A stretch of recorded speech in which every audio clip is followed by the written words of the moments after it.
उपनिषदों की कथाएं। ब्रह्म का पलंग। एक बार गांग्य के पुत्र चित्र ने यज्ञ करने का विचार किया।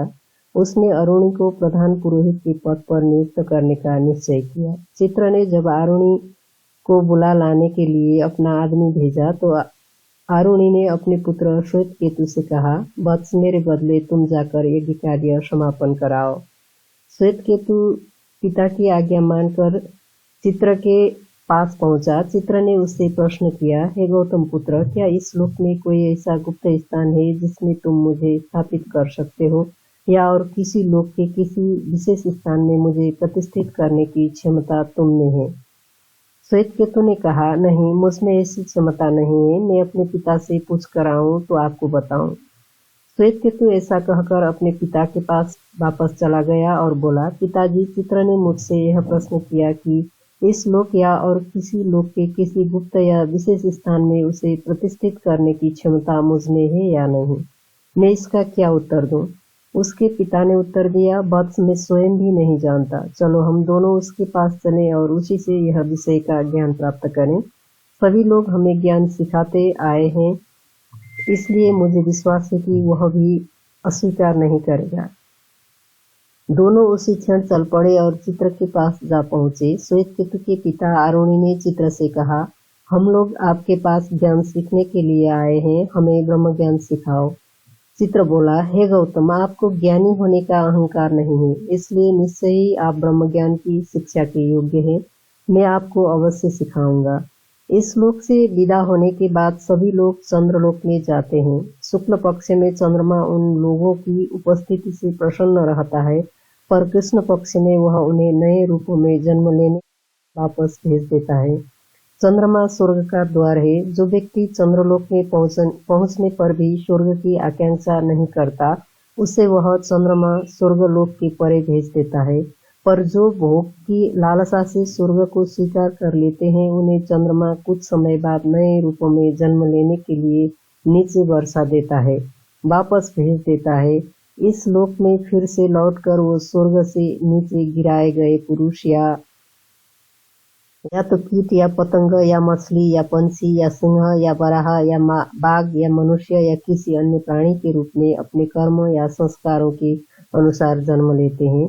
उसे फिर से मर्त्य लोक में लौटकर आए हुए पुरुष से जब यह प्रश्न किया जाए कि तुम कहाँ से आए, तो उसे यह उत्तर देना चाहिए, चंद्रमा रूपी ऋतु से बीज संग्रह किया गया। उस बीज को जो कि स्वयं में हो, दोनों ने एक पुरुष के भीतर स्थापित कर दिया और उस पुरुष के बाद एक स्त्री के भीतर उसकी प्रतिष्ठा हुई और उस स्त्री से मेरी उत्पत्ति हुई। सत्य और असत्य का यथार्थ ज्ञान प्राप्त करने के उद्देश्य से पिता से मेरा संबंध जुड़ा। इसलिए हे देवो, मेरे जीवन के नियत ऋतुओं वर्षों को सुरक्षित रहने दीजिए, जिससे मैं अमरत्व के लिए साधना करने में सफल हो सकूं। अपने सत्य वचनों से, अपनी तपस्या से मैं स्वयं ऋतु काल हूँ और साथ ही ऋतु पर निर्भर रहने वाला भी हूँ। तुम कौन हो? मैं वही हूँ जो तुम हो। इसके बाद फिर आगे बढ़ना चाहिए। मनुष्य को स्वर्ग की आकांक्षा नहीं करनी चाहिए, क्योंकि वहाँ के क्षणिक भोग के बाद फिर मर्त्यलोक में लौट कर आना पड़ता है। बार बार जन्म मरण के चक्र में पड़ना पड़ता है। इसलिए आत्मा की पूर्ण मुक्ति का उद्योग करना ही श्रेयस्कर है। अरुणि ने पूछा, स्वर्ग का मार्ग मनुष्य को कहाँ कहाँ ले जाता है? चित्र ने उत्तर दिया, देवपथ में पहुंचकर मनुष्य अग्निलोक में जाता है, वहां से वायुलोक में, वहां से वरुण लोक में, वहां से इंद्रलोक में, वहां से प्रजापति के लोक में और वहां से ब्रह्मलोक के निकट पहुंचता है। उस ब्रह्मलोक में काम, क्रोध, मोह, मद आदि शत्रुओं से भरा एक झील है। वहां ऐसे मुहूर्त है जो उपासना में विघ्न डालते हैं। अजरा, कभी नष्ट न होने वाली जीवन नदी है। गंधयुक्त इल्ह वृक्ष है। सालज्य नगर है, जहाँ विविध प्रकार के भोग्य विषय का प्रलोभन वर्तमान है। ब्रह्म का अपराजित दुर्गम और अभेद्य भवन है, जिसके फाटक पर प्रजापति और इंद्र सब समय खड़े रहकर पहरा देते रहते हैं। ब्रह्म का विभु नामक विशाल कक्ष है। विचक्षण नामक सिंहासन है। अवर्णनीय रूप से सुंदर पलंग है। ब्रह्म की प्रिया प्रकृति मन की जन्मदात्री मानसी है। उसका प्रतिरूप नेत्रों को जन्म देता है और वह समस्त लोगों को फूलों की तरह माला के रूप में गूंथती रहती है। ब्रह्म के उस विलास भवन में जगन्माता अप्सराएं भी हैं जो अजर और अमर हैं।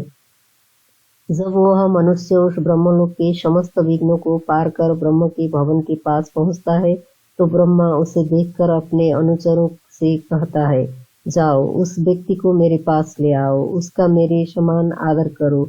उसने बिजरा कभी जीर्ण न होने वाली नदी पार की है, इसलिए उस पर न कभी जरा बुढ़ापा का प्रकोप छावेगा न मृत्यु का। 500 अप्सराएं उस व्यक्ति को मिलने के लिए जाती हैं, जिनमें से 100 अप्सराएं हाथों में फल लिए रहती हैं, 100 सुगंधि लिए रहती हैं, 100 अपने हाथों में मालाएं लिए रहती हैं, 100 सुंदर नए वस्त्र लिए रहती हैं और 100 सुगंधित चूर्ण लिए रहती हैं। इस प्रकार वे उस व्यक्ति को ब्रह्म के समान भी विभूषित करती हैं। वह ब्रह्म के समान विभूषित होकर ब्रह्म को जानकर ब्रह्म की ओर अग्रसर होता है।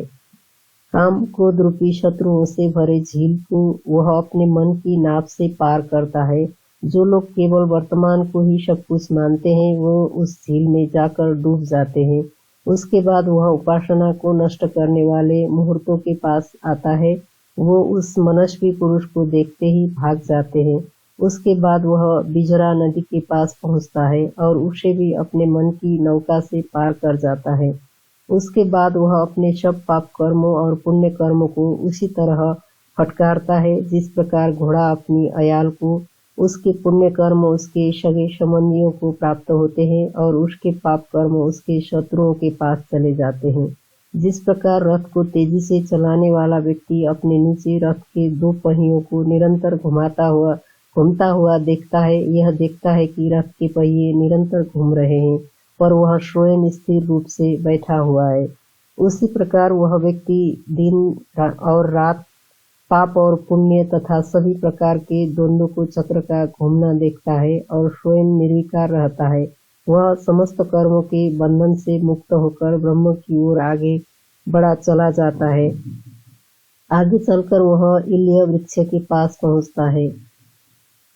वहां से ब्रह्म की सुगंधि का अनुभव उसे होने लगता है। जब वह सालज्य नगर में पहुंचता है तो ब्रह्म के रस का अनुभव उसे होने लगता है। वहां से जब वह अपराजित भवन में पहुंचता है तो वह ब्रह्म के तेज से परिचित होता है। जब वह भवन के फाटक पर प्रजापति और इंद्र के पास पहुंचता है तो वह उसके तेज से भीत होकर उसके सामने से हट जाते हैं। जब वह उस भवन के विभु नामक प्रकोष्ठ में प्रवेश करता है तो ब्रह्म की महिमा से उसका स्वागत होता है। जब वह ब्रह्म के विचक्षण नामक सिंहासन के पास पहुंचता है तो वह देखता है कि बृहद और रथंतर नामक समगान उस सिंहासन के पूर्वपाद आगे के पाए हैं। श्वेत और नवधस नामक सामगान उसके पश्चिम पाद है। बैरूप और बैराज नामक साम मंत्र उसके उत्तरी और दक्षिणी सिरे हैं। शाकवर और रैवत नामक साम मंत्र उसके पश्चिमी और पूर्वी सिरे हैं। यह सिंहासन ज्ञान रूप है। ज्ञान प्राप्त करके वह सब कुछ देखने में समर्थ होता है। उसके बाद वह अनुपम सुंदर पलंग पर पहुंचता है। प्राण ही ब्रह्म का वह अद्भुत पलंग है। भूत और भविष्य उस पलंग के 2 अलग अगले पाए हैं। स्त्री और पृथ्वी पिछले पाए हैं। बृहद और रथंतर उसकी बड़ी पट्टियां हैं और ऋक और यजु आनी पट्टियां। चंद्र किरणें उसका गद्दा है। उद्गीत ओंकार उसकी चादर है और श्री तकिया है। उस पर ब्रह्म विराजमान होता है। वह व्यक्ति उस पलंग पर पहला अपना एक पांव रखता है। ब्रह्म उससे पूछता है, तुम कौन हो? उसे इस प्रकार का उत्तर देना चाहिए, मैं ऋतु काल हूँ। काल में जो कुछ निहित है वह भी मैं हूँ। मैं आकाश के गर्भ से और ब्रह्म के तेज से उत्पन्न हुआ हूँ।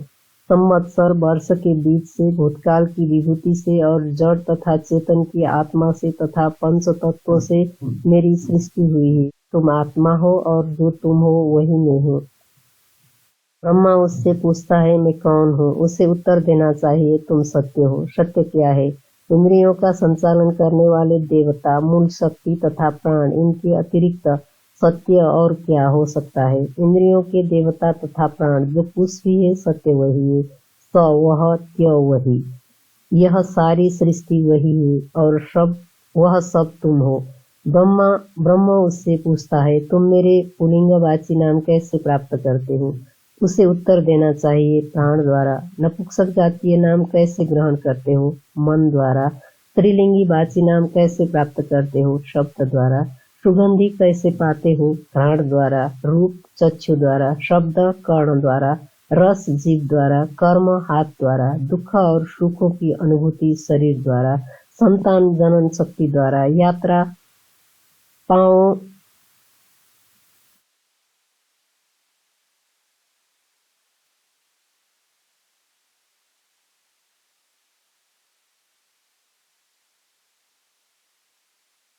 पांव द्वारा।